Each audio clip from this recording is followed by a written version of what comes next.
Imagine a day where children are guided and nurtured in a way that honors their unique humanness. A day where, instead of being expected to change in order to fit in, children can be met right where they're at. Welcome to Where They're Planted, a podcast for parents and care providers of unique children.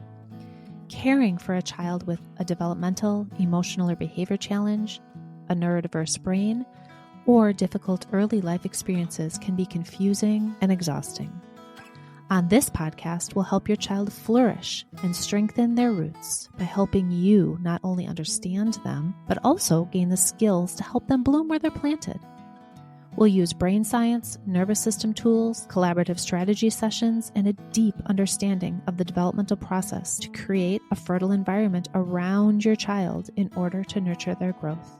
I am your host, Jen Bluske, an occupational therapist with over 25 years of experience and a parent coach. My most closely held title, however, is that of a single mom of 2 thriving adopted kids, so I have walked this walk.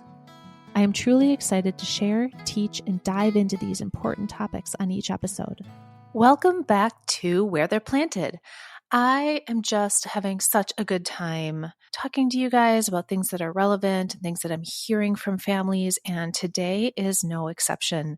We will be starting today a new 2-part series on all things screens and electronics. And we are going to do our best to break down some information around why the use of screens are just so impactful to children's development and to relationship. We'll talk a little bit about how our relationship to electronics impacts that of our child's, and a little bit about what we can do about it. In our world, you almost just can't get away from screens. They're everywhere. They're in our cars, they're in our hands, they're even at the gas station pumps. And we want to have a thoughtful conversation about how living in this technology world is impacting our families and impacting our kids. In our work, we're seeing a major shift in the trajectory of emotional regulation, motor planning, and parent-child relationship in the last few years. While honoring that this is a multi-layered topic, we want to give some beginning steps to create change for your family. Today, I am joined by Meredith Wodrich. Meredith is a close colleague and co-conspirator in parent coaching at Children's Therapy Network and Thriving Parents Collective. Meredith helped develop our Thriving Parents Collective Learning series, which provides training and strategies for parents within an empowered and attachment-based focus. Meredith has degrees in art therapy, addiction counseling, and experiential education.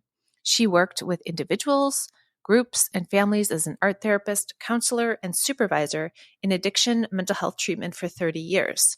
She also worked with children and adults on the autism spectrum as a reading tutor and experiential therapist. Meredith is a certified parent coach through the Jai Institute of Parenting. Meredith raised 2 children as a single parent, one of whom is on the autism spectrum. Meredith is passionate about supporting personal growth and creative expression in others and has a particular interest in supporting parents of children with unique needs. She believes in the importance of respecting children as whole human beings and the power of parental self-care in making positive impact on relationships with children. In her free time, she loves to bike, swim, make art, and be out in nature. Welcome, Meredith. Thank you. Glad to be here again. Yeah, glad to have you back. I am excited. I know this is going to turn into multiple episodes here, but let's just get started today. I want to start by just, I guess, framing this for families. Like, why are we having this conversation today around electronics and screen time for our kids? Yeah, screen time is a hot topic for sure. I average about 14 parents that I work with per week, and probably 10 to 12 of those talk repeatedly about struggles around screens, whether it's how much kids spend on screens and gaming, or how hard it is to get them to transition off of them, or how it feels like it's the only leverage they have in terms of consequences. Yeah. And so it's a big deal. Mm-hmm. Yeah, I know in my practice over, 25-ish years now, we weren't talking, obviously we weren't talking about this, right? This wasn't a thing we were discussing with our families and with our kids. And, at least I've noticed in practice in the last, 5, 6, 7 years, it is one of the main things that families really come in struggling with. Yeah. We know that parents are talking about it. We know that it's an issue functionally for kids. Let's use this first episode today, or this first part of our conversation, to really talk about the why. Let's create some context around what sort of the research is showing right now in the effects of screens for kids. Yeah. Yeah. Well, first of all, I'm just aware of how it's almost impossible to get away from screens. I mean, even when you go to pump gas, Yeah. there's a screen at the gas pump blaring away at you, right? And Yeah. walk through the grocery store and, there's 2-year-olds looking at an iPad while they go through the grocery store. Screens are everywhere. And so I just kind of want to say that up front that as a parent, it would be really hard. And so, you're going to hear people say the word screen addiction and tech addiction, that word sort of loosely, but just to start out with some statistics from the Center of Parenting Education, I would say approximately kids between the ages of 8 all the way up to 28 spend about 44.5 hours per week looking at screens. That's Wow. more than a full-time job, right? Yeah. And then they say about 23 of those kids have reported that they actually feel as if they are addicted to the game. So kids are even using that language. And it breaks down to about 31% males and 13% females, if we're going to do it in a gender sort of way. Say a really simple definition of addiction so that we're all have some shared understanding of what we're talking about. So I'm not using addiction in the clinical diagnostic sense, Right. but these are some of the criteria for it. Unable to control or stop the behavior, even if it's causing harm, even if you wish you could, really struggling to stop the behavior. Continuing despite consequences that should make you want to stop.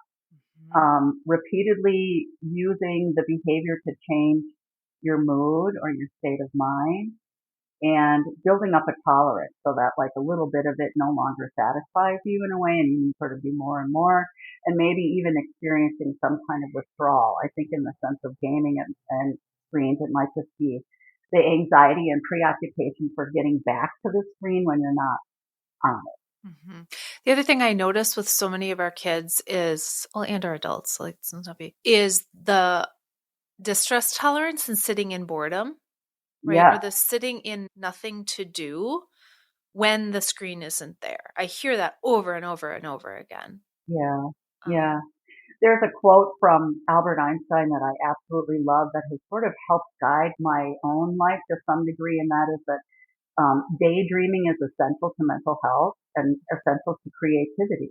So if yeah. we don't have space in our lives where we're literally not stimulating ourselves, then our mind can't do some of the creative problem solving and inventing and things like that that we're capable of doing as human beings, right? Like we need space to be able to do that. And Yeah. for sure there's no tolerance for, waiting. Right. Or just sitting in quiet or looking around your space and getting curious, for a child, getting curious about, like, I don't know, what am I going to do or how am I going to play? And so, to frame some of these statistics a little bit and this sort of loose definition of addiction that we're using right now, there's a lot out there, right? There's a lot out there around how it's impacting kids' function and how it's impacting children's development. But I want to narrow that just within our work and what, we're noticing as, again, we're trying to meet our kids where they're at, is what are we seeing? The impacts. How is it affecting the kids that we are working with and the families that we are working with developmentally? Yeah, there's actually a lot of ways that screens are impacting kids. First of all, we've just got dopamine release. Dopamine is the neurotransmitter that like makes us feel good, right? Like we're excited and engaged in that part of our brain, the reward system, similar to how drugs and gambling do. So we already have like that comparison right there. And just to sort of sidetrack from that, there's a reason why games work so well that way, as developers making the games really specifically design them to meet as many of our like human social needs as possible. For example, achievement and challenge, working to the next level, but you have to work hard to get there and then you get the reward of the next level. social interaction and a sense of belonging that comes from when you game with other people. Creativity and self-expression. I think this is really key for kids um, who really struggle to put themselves out in the world for whatever reason, right? Like in the world of the game, you can create your avatar to look and act however you want. You have like Wow. complete agency over it, right? And then it Mhm. offers stress relief and distraction Mhm. from struggles in life. So all of that like keeps you attached to the interaction of the game. So that, and all that produces the dopamine release. There's also some evidence that shows there's structural changes to the brain matter in areas like impulse control and emotion regulation. Wow. So So that's that frontal lobe, that prefrontal cortex that's being adjusted or changed by the activity of the screens. yeah, yeah, especially like the big amounts of it, right? Hmm. And then, of course, similar to substance use disorders, there's withdrawal. And I mean, my kids are 28 and 29 now, but when they were little, I saw that Hmm. in my son who like would go through anxiety and irritability and depression when screens were turned off. He literally just like wander around the house not knowing what to do with him when he was cut off. And, one house he had too much access. And then at my house he didn't have enough access. So, and then there's just like compulsive behavior, like all I want to do is go back to that. All I want to do is go back to that. And boy, do I hear that one from families I work with. Like sometimes kids with neurodivergence struggling to do anything but the screen and Yeah. getting very aggressive when they can't access And so, as an them. occupational therapist, I think about, the trade off, right? So, if time is being spent doing A, which is screens, what is the trade off of the time that's not being spent doing B, which is potentially important developmental processes? So, the things I think about that I'm just curious about your responses are physical movement through space, right? By default, if you're on a screen, you're typically not moving your body. Mhm. So all of that sensory motor movement, balance, coordination isn't happening. The other thing I think about is human to human attunement. When you're on a screen, you're, again, by default, not attuning into another human's face, unless you're like on a FaceTime situation or something like that. And so, all of the micro expressions, the information and the social emotional understanding isn't there. And then the third, really, I mean, we could talk about this part all day, but the third thing I really notice, and I've noticed again over my career shifting, is that ability to motor plan, that ability to problem solve through, space. Like, oh man, this one activity didn't work. How might I use my body to affect change to make it happen successfully? And so, like, let's just talk about from your perspective what you're seeing and what you're hearing from parents in Mhm. this conversation. Yeah, all of those things. One of the first things that comes to mind when you talk about how sedentary kids are when they're playing games is just issues with weight and poor posture, Yeah. right? So, like a really serious issue, you'll hear the American Pediatric Association will comment on concerns around obesity and posture. Just think about even just with a phone, how much time we spend with our head bent down. Well, there's a Uh, term, it's called tech neck, right? Like right? the chiropractors have labeled it. It's labeled tech neck, where literally our spine starts to have an opposite curvature of what it's supposed to. Yeah. Hmm. And that's scary because when children are young, their bodies are constantly growing. And so there's strain on the eyes because of it. There's also, I don't remember the name of the book, but David Walsh, so he's a researcher who specialized in working with adolescents, did some studies around what happens when the eyes are moving in such a small space, right? Hmm. When you're watching a screen, your eyeballs are really, so you're not accessing your peripheral vision very much. And one of the things that I noticed with so many families is that when the parent finally, you know, comes to get their kid off the screen and the kid looks up, they have a flood of visual information that comes to them that they've been tuning out for who knows how long, visual and auditory, right? And it often really dysregulates them. Just the act of looking up, it's like, oh, there's so much, and there's their parents standing there, and their parents frustrated by now. Yeah. And so, Like they literally have just tuned out a huge piece of sensory gathering. We've talked about regulation so much on this podcast. To be fair, it is a way that people regulate in order to calm their nervous system because it does pull you out of having to attend to everything, right? Right. And so Yeah. it makes some sense that, kids and adults, let's not forget us, are using it to sort of shut out all of the chaos of this world. Yes. So Mm-hmm. it really, like, in that way, serving mental health purposes, both in terms of like being able to tune out the overstimulation, because there's literally noise and screens everywhere. Like you have to go out into nature Mm-hmm. to be able to get away from that kind of stuff. Also, this, like, I want to numb myself. Like, I'm anxious, I'm depressed, I'm freaked out about my social interactions. My parents are mad at me because I did X, Y, and Z, and I don't know how to cope with that. And so instead of learning how to cope with my own feelings, I numb them out by playing games, or I get them out by playing games where there's aggression going on. And I mean, we could talk about violence in video games forever, maybe, but there's a lot of truth to that, right? And so if you're playing a game where you get to explode things, right, as a way of dealing with it in the game, and then you come out into reality and something frustrates you, and you haven't had the chance to practice dealing with your big feelings, you're going to have a stronger impulse to explode the stuff around you. So it's kind of a setup. And so that's also kind of like emotional resilience is lacking. We're not practicing it. For our frustration tolerance, emotional resilience, and that ability to really manage it in our real life or with real human interactions, with real movement through space, with real engagement with environment. And again, that's the foundation of childhood. That's the foundation of learning and development.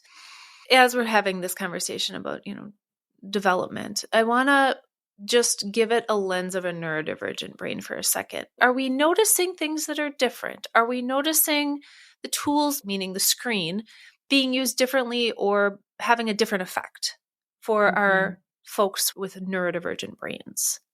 Yeah, I'm definitely seeing some trends that are both almost equally helpful and sort of getting in the way at the same time. And I just want to say, like, screens and electronics in and of themselves are not like all bad, right? And we can talk about the value of educational games and that sort of thing too. A couple of the things that I've noticed is sometimes kids actually learn about life and how it works.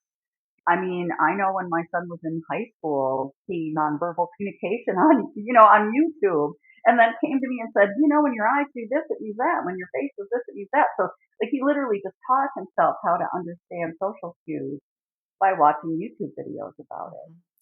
Well, I mean, we know that they have video modeling, right? That is literally a treatment tool for neurodivergent folks, is creating a video as a model for behavior and then watching it, learning from it. So yeah, he created his own video modeling. Yeah, he did.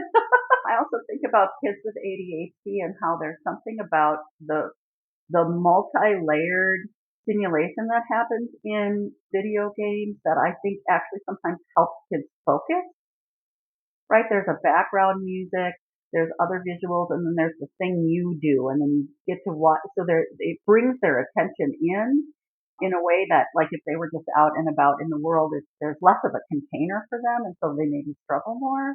Besides that, there again are educational tools that help them with that. And then I've also noticed with some kids, again, like maybe a combination of autism and anxiety, which pretty much those two often go hand in hand, or autism, anxiety, and depression. The struggle to connect with other humans because of social anxiety can be so strong that connecting through social media and through gaming becomes a kind of lifeline for them. And I think that's a very real thing. And so, later on when we talk about parents and their relationship with their kids to electronics, we really have to keep that in mind and have some sensitivity around how important the online community can be for some of these kids. Yeah, I think that that's powerful. And, I think what I'm hearing is something I want to highlight again is I feel like the conversation we're having isn't no screens, right? Absolutely. The conversation we're having is we're noticing some concerns. Yeah. We're noticing the concerns in our parent coaching work. We're noticing concerns in our kids, in our therapy work, in our family systems that requires some deeper digging and some more thoughtful approach than can they have it or can they not, right? Which is a parenting value, and trying to maybe just give some information to inform a parenting value. I do want to shift a little bit. We've talked a lot about gaming. I do think it's important to have a conversation about social media and YouTube. I'm going to lump those together. They're not together, but lumping those together because there is a difference in how, well, it's the algorithms, but there's a difference in how they pull our brains in. And so can we talk about that a little bit? I think it's important, especially, I mean, if you're like of my generation and probably your generation, like we didn't grow up with social media. Like I can barely use a lot of it. Maybe I just feel less educated in it. Yeah. I just had a kind of mind-blowing education from watching a series on Netflix called Adolescence. And it's about a 13-year-old who's accused of murder, and what so much of the investigation was centered around social media and what was happening on social media. It was fascinating because I was like, in the generation of the dad cop who was like, I don't know, a heart is a heart. And the son is like, oh no, this color heart means this color heart means that, la, la, la. And then like how many people like and comment. So there's a whole world and a whole language associated with social media in terms of how kids communicate with each other. And for example, if you wanted to look at somebody else's social media page, you have to have a page of your own. So you can't even just go on there and see. You have to present yourself in some way. And as soon as you've done that, that makes you vulnerable to other people commenting, right? And so there's a lot of connecting that happens on social media, but there's also a lot of bullying that happens on social media that's actually really scary to me because it's very hard to control it and block it, and it kind of takes over and balloons up really quickly. I mean, just the fact that kids can have a phone in school, right? So then they're taking pictures and videos of each other and posting them. And Instagram allows for all sorts of really interesting creativity because you can make videos and take photographs. And so I think when Instagram first started and kids got on there, like it was really fun to play around with how do I express myself on here? What part of myself do I want to show? And that sort of thing. And then it sort of like snowballed into something really different. And so in some ways, because of the algorithm and how those work and everything, in some ways it becomes this little echo chamber where I feel like social media tells you what to think and tells you what to value. And how does it do that? I mean, that's the thing that's so interesting to me is how they work the algorithms, which again is new information for me. And I've been parenting kids through technology for, I have a 17 and a 19-year-old. I should know this, but I don't. Yeah. It's something that's relatively new to me because I'm on TikTok and I hear people talk about the algorithm on TikTok. Basically, when you like something or comment, even if your comment is a criticism, the algorithm makes notes. So there's a computer kind of AI thing in there that makes notes. Then so it will feed you more of that kind of content. My daughter was pregnant, and for a while, all of her page was just nothing but stuff about newborns, right? And then I liked and sent a couple to her, and then all of a sudden my page was nothing but newborns. Yeah. And so if you're a teenager, right, let's think a teenage girl around, body image issues, right? If you get the images that all the girls put out there of their little teeny beanie bikinis, and you spend time on that or like it, you're going to get more and more and more and more of those. And then when we're thinking about, in this scenario, our teenage girls' mental health around body image, right? And then they're spending a lot of time on the screen. We're getting fed these images of, well, this is just what everybody is like. Why am I not like this? Exactly. Or alternatively, it could be, somebody really liking some, sports stuff, right? And if you continue to do that, well, why can I not play sports like this? Why am I not able to blah, blah, blah, blah, blah. And because of the algorithms, it knows how to keep you in it. Yeah. Like the next one is always a little bit more interesting than the previous one, right? Which is similar to gaming, right? Like you got to get to the next level. And if you shut the game off, you lose your level. So we can't shut the game off, right? So similar that way. But the algorithm of the scrolling keeps you, because the next thing that's coming is probably going to be a little bit more exciting than the thing before it. Mm-hmm. Now, if, you're a girl looking at, body image issues, and suddenly you get, a mom gardening, you're going to be like, well, this is boring, and you're going to turn it off. But you're not going to, because social media is so powerful in the way that they're presenting the information. You just scroll past it instead, and you don't like it. Or sometimes you can choose, like, I don't like this ad is irrelevant, or hide this, or whatever. So that also feeds the algorithm. If you're seeing something you don't want to see, you can tell the algorithm that too.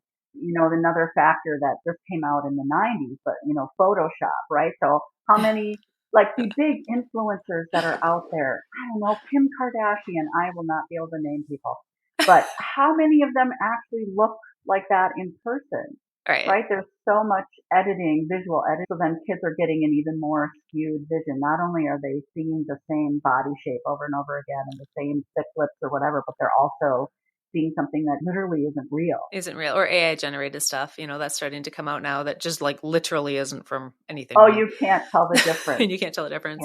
Yeah. The point I'm hearing is knowledge is power, right? Yeah.